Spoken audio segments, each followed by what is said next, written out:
உலக மக்களே வணக்கம்.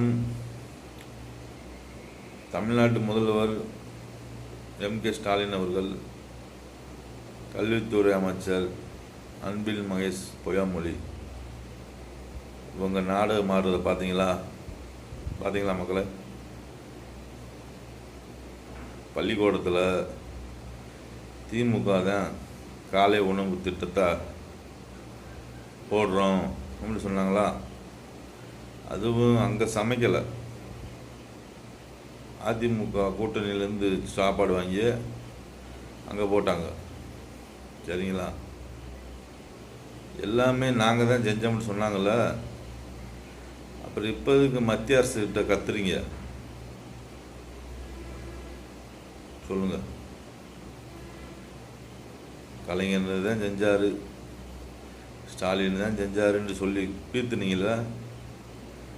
இப்போ எதுக்கு சார் அங்கே பணம் கேட்டு கத்துறீங்க? மத்திய அமைச்சர் தமிழ்நாட்டு மக்களுக்கு பாடம் கற்றுக் கொடுக்குது. தமிழ்நாட்டு அதிமுக திமுக தமிழ்நாட்டு மக்களை ஏமாத்துது.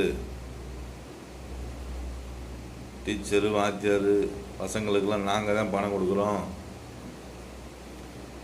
அதுலேயும் இவங்க சுருட்டுறாங்க. மத்திய அரசு தமிழ்நாட்டு மாணவ மாணவிக்கு பாடம் சொல்லி கொடுக்குது.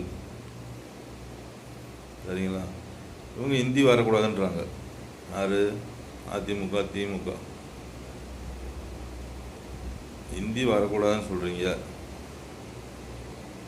சரி, இன்னொரு மொழி என்ன மொழி வரணும்?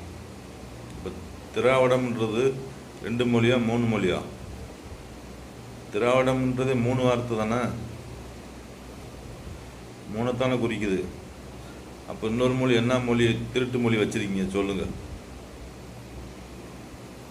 சொல்லுங்க சார்.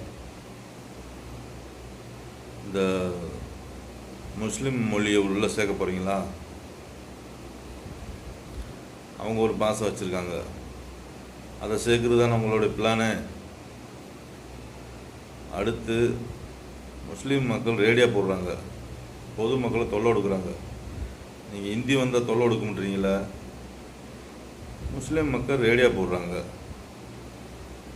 அது என்ன மொழியில் போடுறாங்க? அது ஏன் தமிழ்நாட்டில் போடுறாங்க? இது பதில் சொல்லுங்கள். தமிழ்நாட்டு மக்களே, உங்களுக்கு அந்த பாசை புரியுதா? எத்தனை வருஷமாக போட்டு பொதுமக்களை தொல்லை கொடுக்குறாங்க? சொல்லுங்க மக்களே.